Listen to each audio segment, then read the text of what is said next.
Midnight, on September 27, 1981, one of the most disturbing cases of family isolation and inbreeding ever documented in the United States was revealed in Owsley County, Kentucky.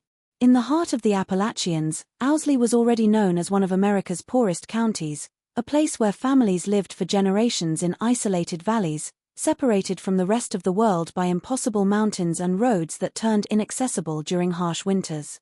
031, on that specific day, under a fine drizzle that shrouded the mountains in mist, a state social services team was making routine visits to unregistered properties when they discovered a deteriorated house in the region known as La Rose. The property was almost 5 miles from the main road, accessible only by a dirt path winding between pine trees and century-old oaks.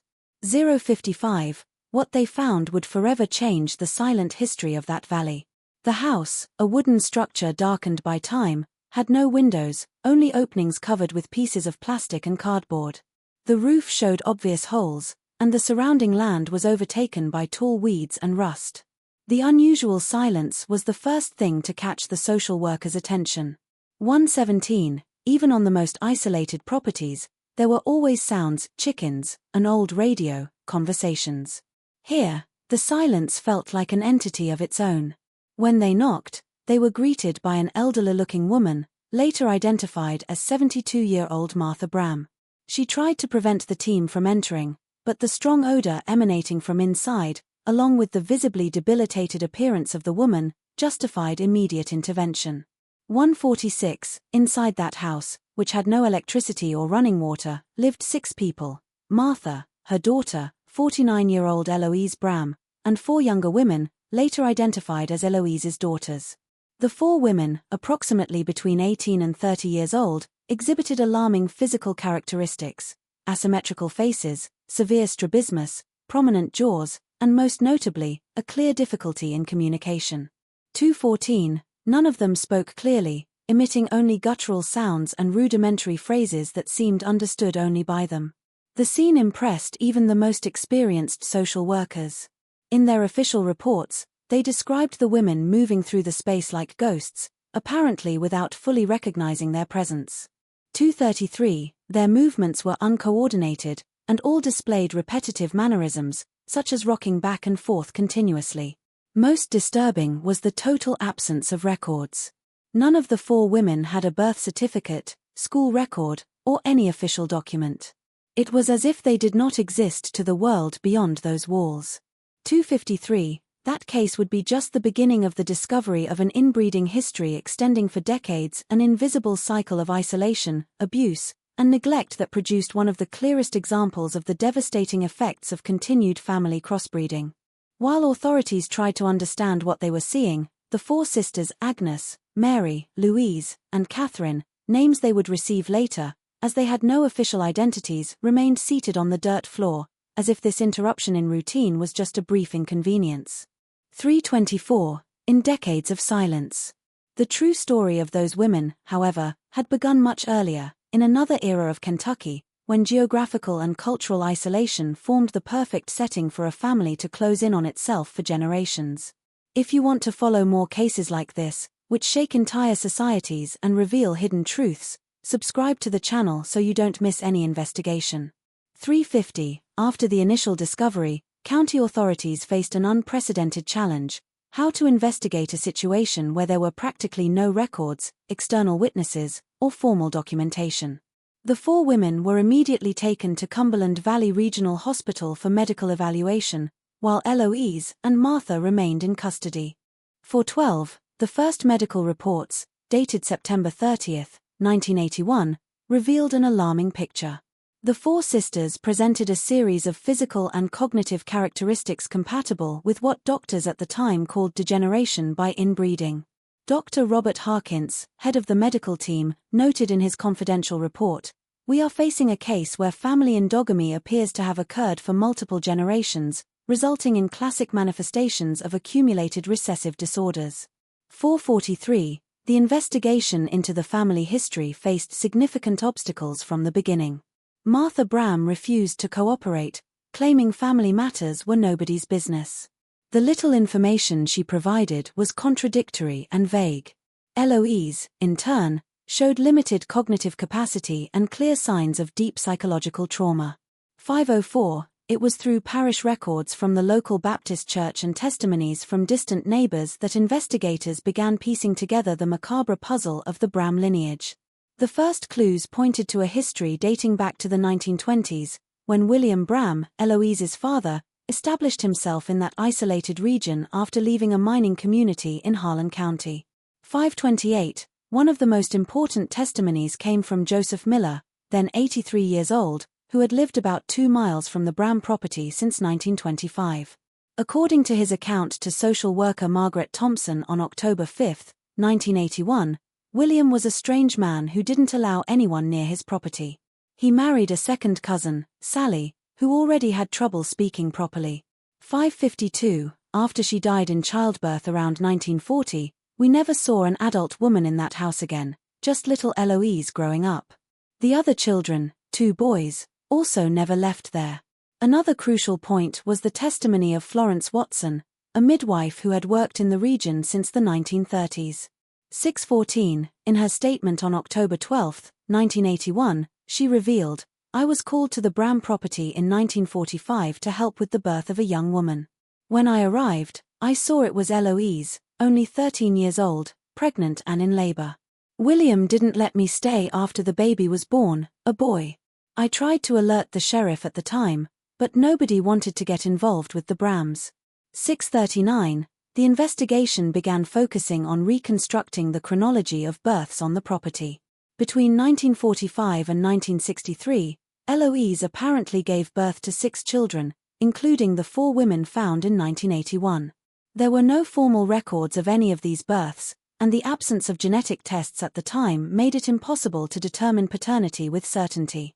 705, however, clinical evaluations and collected testimonies indicated a disturbing scenario. William Branham had not only abused his own daughter, Eloise, but his sons, Eloise's brothers, apparently continued the incestuous cycle after his death in 1967, resulting in the birth of the 4 women. A false lead arose when investigators speculated the women might belong to an isolationist religious community. 732, a theory quickly dismissed after consultations with experts on regional religious groups. Another line of investigation considered possible involvement with family clans producing moonshine, illegally distilled liquor common in the region during and after Prohibition, but also found no concrete evidence. 753, one of the most significant obstacles was the sudden death of Martha Branham on October 29, 1981, just 1 month after the discovery. The elderly woman died at the county hospital due to complications from pneumonia and malnutrition, taking with her many answers investigators were seeking. By November 1981, the official investigation had established a predominant theory. 819, William Branham initiated a cycle of incestuous abuse with his daughter Eloise in the 1940s, resulting in children who, in turn, continued the consanguineous cycle with their own mother and among themselves. The 4 women found in 1981 were the product of this complex genetic intertwining, being simultaneously daughters, sisters, and cousins in a family tree that folded in on itself. 848, the Owsley County Prosecutor's Office faced an unprecedented dilemma: how to proceed legally in a case where the main witnesses and potential defendants had severe cognitive limitations or were already deceased. Additionally, the statute of limitations for many crimes had expired, considering the initial abuses dated back to the 1940s. 909, in an internal memo dated December 14, 1981, District Attorney Clarence Hammond wrote, "This case represents not only an unprecedented legal challenge but also a systemic failure of our social and community institutions. While we seek to hold accountable the potential perpetrators still alive, we must recognize that society as a whole has failed these women for decades." 933, as the investigation advanced into 1982, significant discoveries began emerging from the silent past of the Branham family. In January of that year, researchers from the University of Kentucky were called to evaluate the case from a broader medical and anthropological perspective. The team, led by population genetics specialist Dr.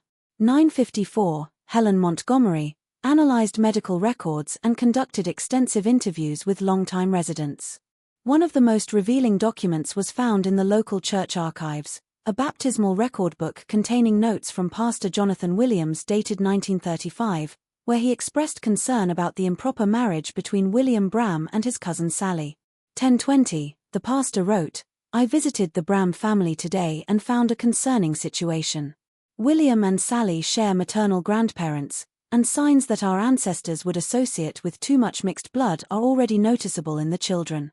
In March 1982, the investigation located a diary belonging to midwife Florence Watson, who had died in 1979. 1042, in its yellowed pages, they found detailed accounts of births she attended at the Branham property between 1945 and 1963. In a particularly disturbing entry from August 1951, she wrote, "I was called again to the Branham house. Little Eloise, now 19 years old, gave birth to her third child. 1105, the child presents the same distant eyes as the others. No man besides William and his sons lives on that property. May God have mercy on those children." Florence's diary revealed she had documented 6 births from Eloise, in 1945, 1947, 1951, 1954, 1958, and 1963. The 4 women found in 1981 corresponded to the births of 1951, Agnes. 1134, 1954, Mary, 1958, Louise, and 1963, Catherine. There was no mention of the first 2 children in more recent records. A particularly impactful revelation came when the medical team performed cranial radiographs and detailed physical examinations of the 4 sisters. Dr. Samuel Pierce, a specialist in genetic disorders from the University Hospital, observed, "The patterns of bone, facial, and neurological anomalies present in all 4 women are consistent with the accumulation of deleterious recessive genes through multiple generations of inbreeding. Particularly notable are the 1210 symmetrical craniofacial malformations present in all, suggesting a very close common ancestor." In April 1982, an accidental discovery brought new light to the case. During repair work on a secondary road near the Branham property, workers found bone remains buried in swampy terrain. The forensic analysis, completed in June 1982, identified the remains as belonging to 2 children, approximately 2 and 5 years old, buried at least 30 years prior.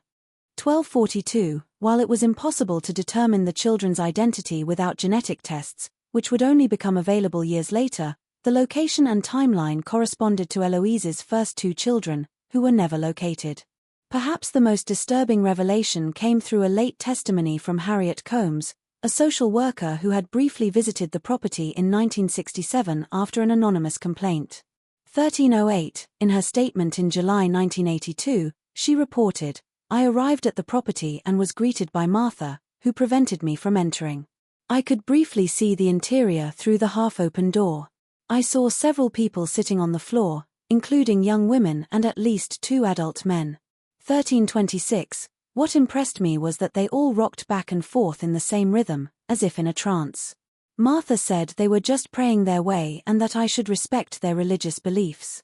Combs admitted she did not insist on the inspection and did not formally record the incident due to pressure from the local community to not interfere in mountain matters.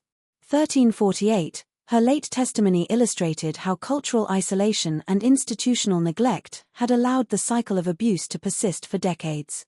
In August 1982, investigators located a former postal worker who made deliveries in the region between 1960 and 1975. He reported that William Branham regularly received correspondence from a state institution in Frankfort, likely related to social or agricultural benefits. 1416, this indicated that, despite their isolation, the family maintained minimal contact with government institutions, which however never conducted follow-up visits. A crucial piece of evidence emerged in September 1982 when Dr. Montgomery's team analyzed old community photographs and identified Eloise in a school photo from 1940, her only appearance in official records. 1443, the 8-year-old girl already showed subtle physical signs compatible with first-degree consanguinity, suggesting the incestuous cycle could have begun even before her, possibly with her own parents. Throughout these months of investigation, the 4 sisters remained in a state institution for people with cognitive disabilities, where they received proper medical care and basic education for the first time. 1507, institution reports indicated modest but significant progress. After 6 months, Agnes and Mary could already communicate with simple phrases and learned basic self-care tasks. Louise and Catherine, the youngest, demonstrated greater adaptability and learning capacity. Leave in the comments, never give up on the truth if you believe all missing persons deserve to be found.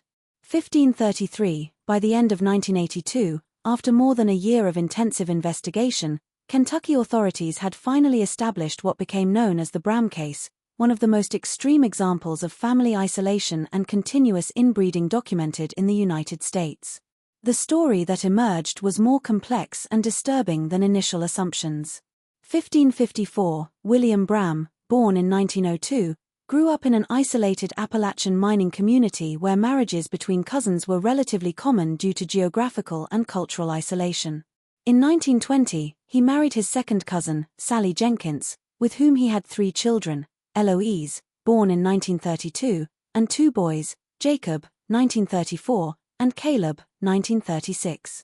1618, after Sally's death during the birth of a 4th, stillborn child in 1938, William isolated the family further, moving to a remote property in Owsley County.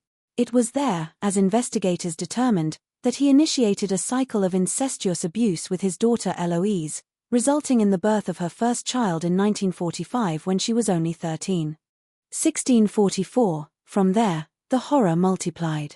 Both William and his sons, Jacob and Caleb, maintained incestuous relationships with Eloise, creating a complex genetic web where subsequent children were simultaneously siblings, half-siblings, and cousins. Martha, William's mother-in-law and Sally's mother, remained on the property throughout, apparently accepting or unable to prevent what was happening. 1711, the final legal documents compiled in December 1982 established the following timeline and genealogy. 1945, birth of Eloise's first child, paternity attributed to William, her own father. This child, a boy, died at age 2 and was buried on the property. 1947, birth of the second child, uncertain paternity between William and Jacob, Eloise's father or brother.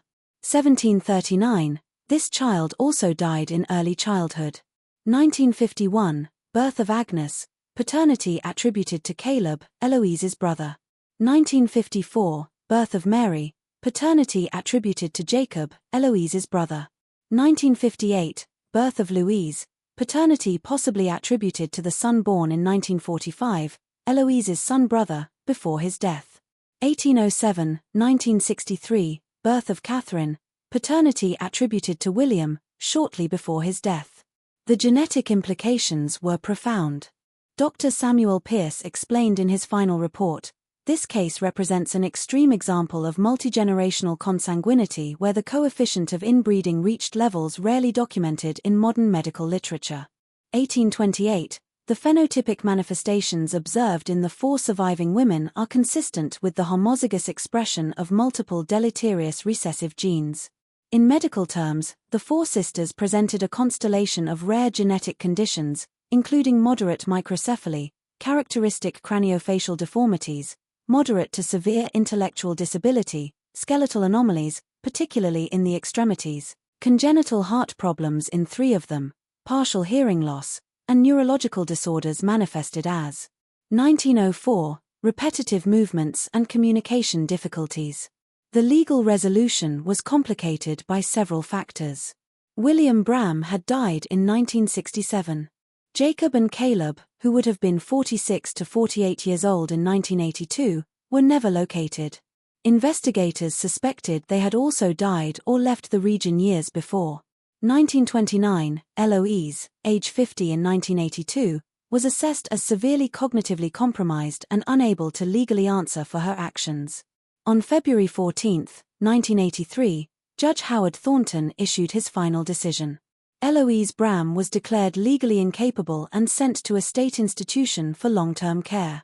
No formal criminal charges were filed due to the death of the main perpetrators and Eloise's mental state. 1956, the 4 sisters Agnes, Mary, Louise, and Catherine became wards of the state of Kentucky, remaining in specialized institutions. The impact of the case on the local community and state institutions was profound. In March 1983, the Kentucky Department of Social Services instituted a new protocol for regular visits to isolated properties, especially in mountainous regions with a history of cultural isolation. 2022, state legislation was revised to strengthen child protection and abuse prevention mechanisms. For the small community of Owsley County, the case represented a turning point. The silence that had allowed horror to perpetuate for decades was finally broken.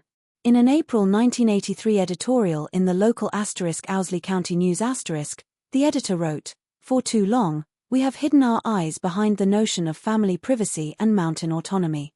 2050, the Branham case teaches us a painful lesson about the price of silence and collective indifference. Subsequent developments revealed more about the lasting impact of extreme inbreeding. Throughout the 1980s, the four sisters received medical treatments and special education they had never had access to before. Institution reports documented slow but significant progress.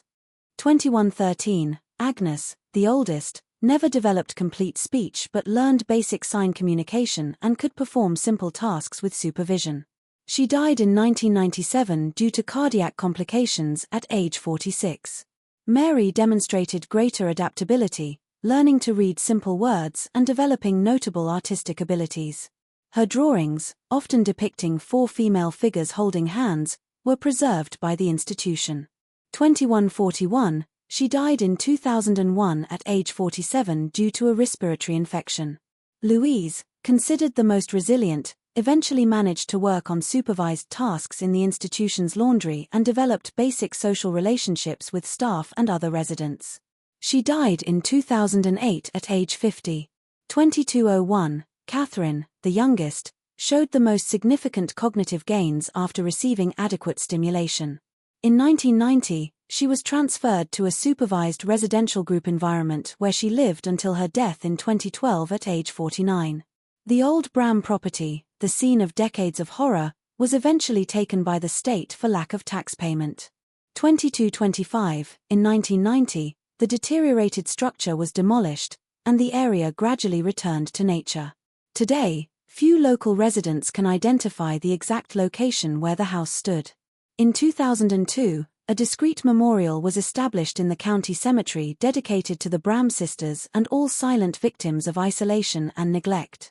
2245, the plaque bears only four names: Agnes, Mary, Louise, and Catherine, without dates or additional details, a silent testimony to lives that almost went unnoticed by society. The legacy of the Branham case persists as a somber reminder of the dangers of extreme isolation and institutional neglect.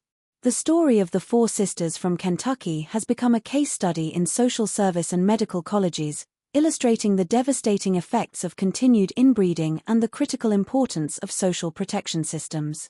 In a retrospective report, 2319, published in 2010 by the Kentucky Department of Health and Human Services, the commissioner wrote, "The Branham case represents a systemic failure that transcends specific individuals or departments. It was a failure of an entire society to recognize and protect its most vulnerable members. The lessons learned continue to shape our policies and practices to this day." 2343, beyond the medical and legal aspects, the case raises profound questions about community, collective responsibility, and the complicit silence that sometimes allows horror to flourish in the shadows. As Dr. Helen Montgomery observed in her final report, the tragedy of the Branham sisters was not just the result of horrible acts committed by individuals, but also of countless acts of omission by neighbors, officials, and institutions that preferred not to see what was before their eyes. Today, the case remains. 2400 Hours 17, one of the most extreme examples of inbreeding documented in American medical history, not only for the degree of genetic proximity involved but for the duration of the incestuous cycle over multiple generations. The physical and cognitive characteristics of the four sisters offered researchers rare insights into the cumulative effects of severe endogamy in humans. 2400 Hours 39, the most inbred women of Kentucky, as they became known, never knew about the impact their existences would have on medicine, child protection legislation, and public awareness. They lived and died in a limited world, first by the walls of a windowless house, then by the gentler walls of the institutions that finally offered them care. 25:00. If you've watched this far, it's because you care about these cases that mark families forever. Leave a comment saying, "I watched this far so I can get to know you and know who really cares about the search for truth." Don't forget to like this video and share it with those also interested in real cases that make us reflect on the limits of the human condition.